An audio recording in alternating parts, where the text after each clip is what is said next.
Dans cette vidéo, on va voir comment s'accomplir avec 5 principes simples et qui souvent ne sont pas respectés car dans les croyances communes, on a tendance à penser que pour être accompli, il faut systématiquement avoir quelque chose de matériel, de physique et quelque part cela nous illusionne et nous rend souvent malheureux et derrière inaccomplis. Du coup, le premier principe que je veux partager dans cette vidéo, on va aller droit au but, c'est les croyances sur l'argent.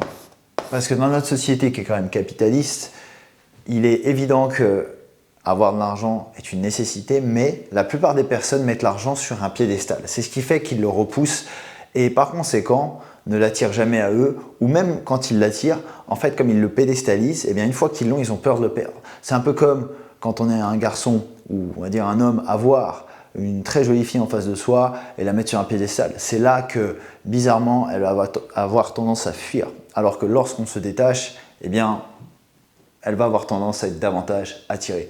Et l'argent, c'est la même chose. Et c'est la même chose d'ailleurs, dans l'autre sens, c'est la même chose. Un homme qui va être mis sur un piédestal par beaucoup de femmes, ça va avoir exactement la même je dirais, réaction énergétique vibratoire. Du coup, premier principe, changer sa vision de l'argent. Car je vous assure un truc, si vous avez une mauvaise vision de l'argent, vous ne pourrez jamais être complètement accompli. Surtout si vous travaillez dans tout ce qui est business, en ligne ou tout ce qui est, on va dire, entrepreneuriat, tout ce qui est lié à l'argent, mais peu importe, j'ai envie de dire, même si vous n'êtes pas dans le business, peu importe ce que vous faites, vous devez changer votre vision de l'argent. C'est super important. L'argent est une énergie et en fait, vous ne cherchez jamais réellement à avoir plus d'argent, vous cherchez à obtenir le feeling que l'obtention de cet argent va vous donner. Autrement dit, quand par exemple vous allez gagner beaucoup plus d'un coup, vous allez avoir davantage de sécurité, vous allez avoir davantage de sensation de liberté. Et en fait, vous devez comprendre que l'argent lui-même n'est qu'un moyen et une façon, donc encore une fois une énergie, de transmettre quelque chose entre, on va dire, deux individus. Du coup, c'est-à-dire qu'il y a un échange systématiquement. Et c'est cet échange, c'est cette énergie qui est transférée. Donc il ne faut pas du coup, mettre l'argent sur un piédestal car c'est ainsi qu'on le repousse et c'est ce qui fait que derrière nous sommes continuellement stressés pour payer les factures, continuellement stressés sur le fait de ne pas avoir de résultats dans un business. C'est parce qu'on a tendance à mettre l'argent sur un piédestal ou à le voir comme quelque chose d'inatteignable. Donc il faut s'en détacher. Et ça, c'est une nécessité selon moi pour s'accomplir. Sinon, en fait, on a tendance à le mettre comme un objectif final et non pas un moyen. Et quand c'est vu comme un objectif final, eh bien, le souci est que nous allons être continuellement dépendants et il faudra toujours en avoir plus pour être quelque part satisfait. Le deuxième principe, c'est, j'ai noté sur une feuille, j'ai vu que je ne voulais pas oublier. Ah oui, donc désir qui ne vient pas de l'ego, mais de votre vous profond ou de votre cœur. Non de l'ego, mais de votre cœur. Pourquoi? Parce qu'en fait, la plupart du temps, quand on est entrepreneur, là je vais parler pour mon cas, et c'est un lien avec l'argent. Quand on commence, on a souvent des désirs liés à nos propres insécurités. C'est-à-dire qu'on veut pouvoir avoir davantage de statut, on veut pouvoir montrer que l'on a réussi, mais quelque part, ces désirs sont des désirs qui sont non pas malsains, mais qui ne sont pas en alignement avec qui on est vraiment. Ils sont en alignement avec notre ego. Parce que c'est une façon d'être dans une illusion de davantage de survie. Je m'explique. Quand on va avoir un désir par rapport à autrui, c'est-à-dire qu'on va se dire, tiens, on ne se dit pas consciemment, mais c'est inconscient, on va agir pour prouver aux autres, pour prouver qu'on a eu ça, donc on veut ça. On a telle somme d'argent, donc on vaut tant. Non. Dès qu'on commence à être dans ce truc-là, en fait, c'est une route vers la souffrance sans fin. Pourquoi? Parce que vous trouverez toujours quelqu'un qui a plus que vous trouverez toujours, en fait, il y a une forme d'infinité vers l'insatisfaction, mais surtout vers le désalignement de ce que vous êtes vraiment.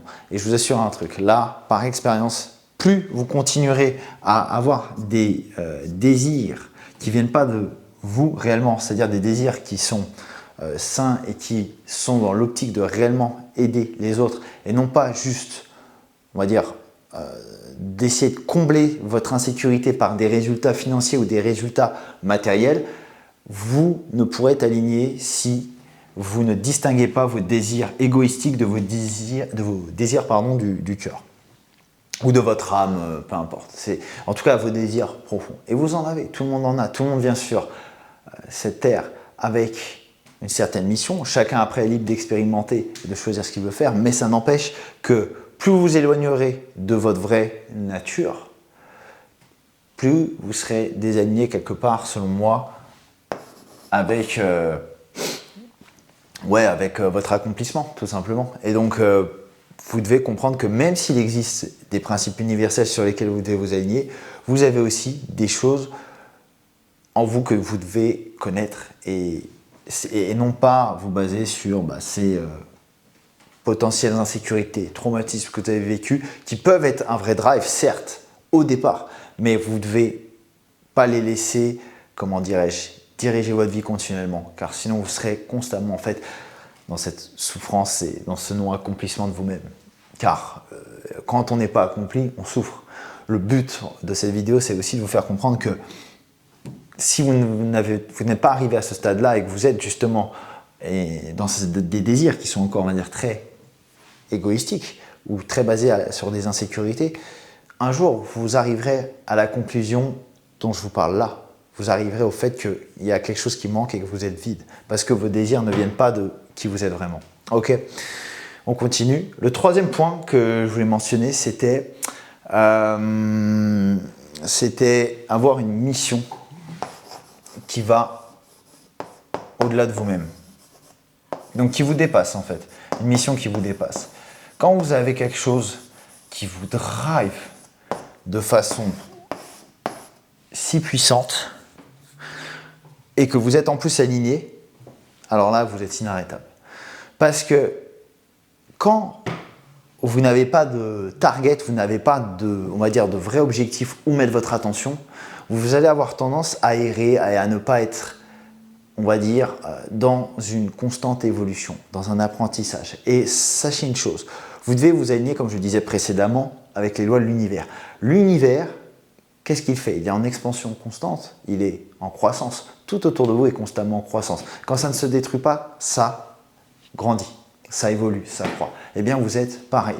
Donc, vous devez être constamment dans un mood de croissance, dans un état d'esprit et de conscience d'évolution.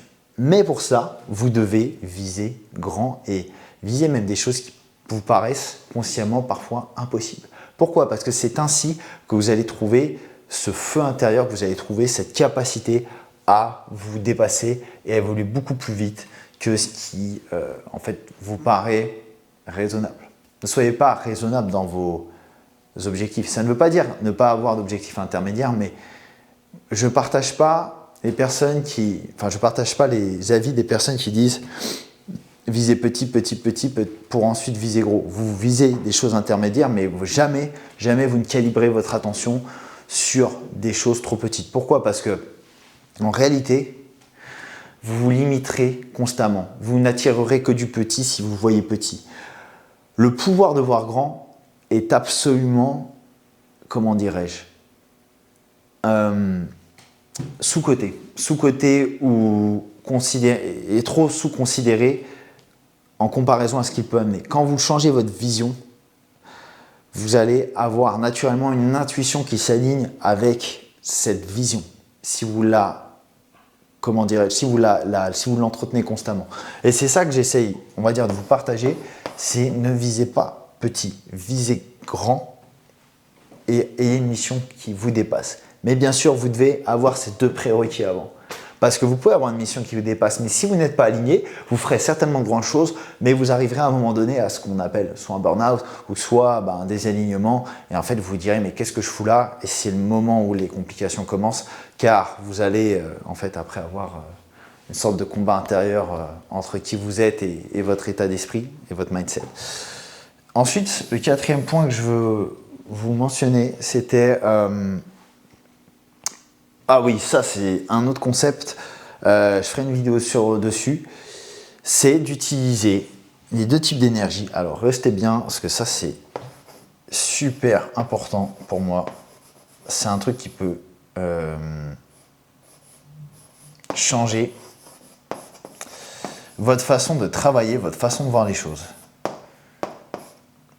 C'est d'utiliser les deux énergies, masculine, féminine. Je m'explique. Dans notre société, quand on parle de business, on pense constamment à l'action, l'exécution. Au fait de prendre des décisions, au fait de planifier, au fait d'être, on va dire, dans ce paradigme d'action, de tout ce qui est mesurable, rationnel. Ça, c'est on va dire, la partie qui est masculine. Mais du coup, on oublie d'utiliser la partie féminine. Et quand je parle d'énergie masculine et d'énergie féminine, n'y voyez rien de masculiniste ou rien de féministe. C'est juste une façon de conceptualiser les énergies. Les deux, en fait, représentent le fameux yin et yang. Et dans chaque chose que l'on fait dans notre vie, on doit en fait contrebalancer les deux énergies. C'est une nécessité parce que c'est comme ça que l'univers fonctionne. L'énergie masculine, c'est donner. L'énergie féminine, c'est recevoir. D'accord ? Ce qui fait que quand vous êtes uniquement dans l'action tout le temps, exécution, vous ne contrebalancez pas le tout avec une énergie féminine. Et l'énergie féminine, ça va être tout ce qui est intuition, créativité, ça va être introspection. Et ces choses-là, elles sont nécessaires. Ce n'est pas une option, c'est une nécessité. Universellement parlant, si vous ne respectez pas ces principes, eh bien, vous allez en fait dérégler votre balance. Et vous voyez, un yin qui est comme ça, eh ben, il est déséquilibré. Qu'est-ce qui va se passer? À un moment donné, vous allez avoir une envie folle de contrebalancer. Et qu'est-ce qui va arriver? Vous allez derrière arrêter de passer à l'action et avoir qu'un côté, on va dire, où vous êtes dans l'énergie féminine. Ça ne veut pas forcément dire que si vous êtes un homme, vous devenez une femme ou quoi, c'est pas ce que je dis. Mais vous êtes beaucoup plus uniquement dans l'introspection, beaucoup plus en fait dans l'inaction et dans la stagnation parce que vous serez constamment dans votre tête. Et croyez-moi, j'ai été, moi, dans la première partie, c'est-à-dire que dans mon business avant, j'étais constamment dans l'action, l'exécution. Je faisais un peu de méditation quand même, mais en fait, il y avait certains de ces prérequis-là que je n'avais pas, on va dire, validé. Et c'est ce qui a fait que je suis arrivé à être désaligné et pas accompli dans mon ancien business. Donc, bref, pour revenir à ce que je disais, vous devez utiliser les deux. Par exemple, je vais faire une vidéo sur le sujet. Je vais faire une vidéo à part parce qu'il y a énormément à dire. Mais ce que je vous recommande, c'est, en fait, dans votre journée, vous devez avoir de l'énergie, on va dire féminine et de l'énergie masculine. Si ça ne vous parle pas, on va la faire simple. Dans votre journée, vous devez, par exemple, le matin, soit vous commencez par passer à l'action tout de suite, et dans ce cas, vous êtes dans l'énergie complètement masculine, mais vous devez avoir un moment dans la journée où vous faites de l'introspection, où vous êtes, on va dire, en train un peu plus de vous relaxer et vous n'êtes plus dans l'action, vous n'êtes plus dans l'exécution, car vous devez contrebalancer votre énergie, où vous pouvez commencer, moi c'est ce que je préconise, commencer la journée par exemple, vous prenez votre douche, j'en sais rien, moi ce que je fais, je commence toujours ma journée par une douche froide. Je ne vous dis pas de le faire, mais supposons que vous ne le faites pas, vous pouvez très bien commencer par lire le matin un livre ou méditer. Je vous conseille de faire les deux. Et en fait, le fait de méditer direct le matin va vous aider à protéger votre énergie. Et ça, c'est une énergie qui est dite féminine. Vous pouvez faire ça peut-être 30 minutes, 1 heure, si vous avez le temps. Mais ça va vous permettre de protéger votre énergie. Et derrière, quand vous passez à l'action, eh bien, vous êtes en fait complètement drivé et votre état d'esprit est protégé. Et du coup, vous avez utilisé le matin de l'énergie féminine et après toute la journée, vous êtes dans une énergie, on va dire, masculine. Vous passez à l'action, vous faites les choses, vous exécutez. Et idéalement, quand vous avez beaucoup agi, on va dire vous avez fait beaucoup d'actions, eh bien le soir, vous allez avoir un travail de relaxation. Et ça, c'est l'énergie féminine. Donc il ne faut pas avoir, encore une fois, un concept féministe, masculiniste. Non, c'est vraiment juste une façon de comprendre, de conceptualiser les deux différents types d'énergie dans l'univers et les deux sont nécessaires. Ce n'est pas optionnel, c'est nécessaire. Vous pouvez ne pas vous servir de l'un ou de l'autre, mais vous allez vous priver d'un gros levier. En fait, ce sont des leviers énergétiques. En métaphysique, on ne se sert pas de ces choses-là, on va dire, juste pour le plaisir de s'en servir. Non, c'est parce que ça sert vraiment. Ça vous sert à remaîtriser votre esprit, l'énergie féminine. Ça vous sert à vous réaligner vraiment avec qui vous êtes, à vous connaître. Et comme ça, quand vous passez à l'action, vous n'êtes pas en train de faire quelque chose qui ne vous parle pas. D'accord? Et ensuite, donc je ferai une vidéo sur ça parce qu'à mon avis, ça va être un peu long. Et le cinquième point que je voulais mentionner, c'était, laissez-moi voir mes notes, c'était vous entourer, s'entourer de, comment pourrais-je dire ça, je l'ai en anglais, de like-minded, on va dire d'individus avec le même état d'esprit.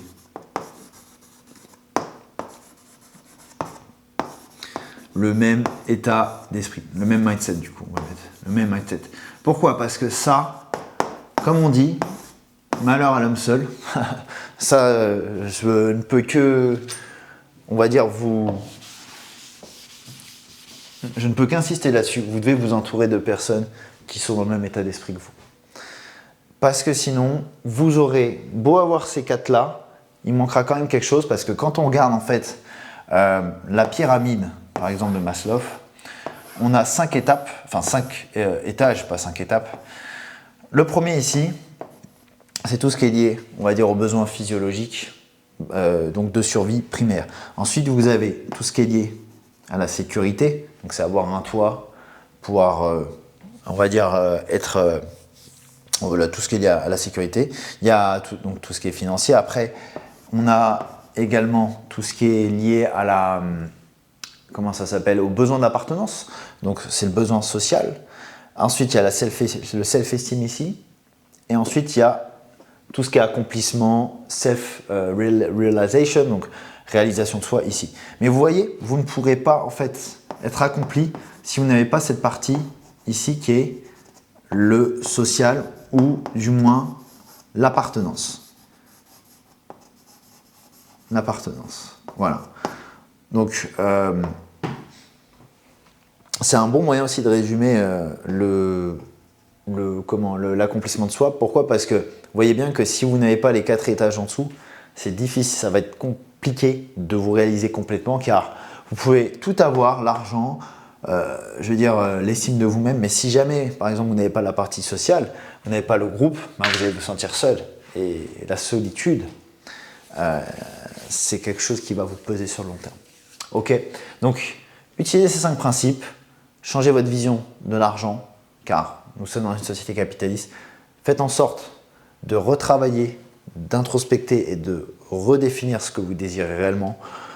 Ainsi, vous pourrez avoir une mission qui vous dépasse et avec laquelle vous êtes aligné. Et derrière, quand vous passez à l'action, utilisez constamment les 2 types d'énergie. On va dire l'énergie masculine, exécution, action, les plans. L'énergie féminine, introspectez, utilisez votre intuition. Et voilà, ne vous limitez pas à ce que vous voyez avec les yeux, mais avec la vue, on va dire, de votre œil intérieur. Et bien sûr, entourez-vous dans votre chemin de personnes avec le même mindset.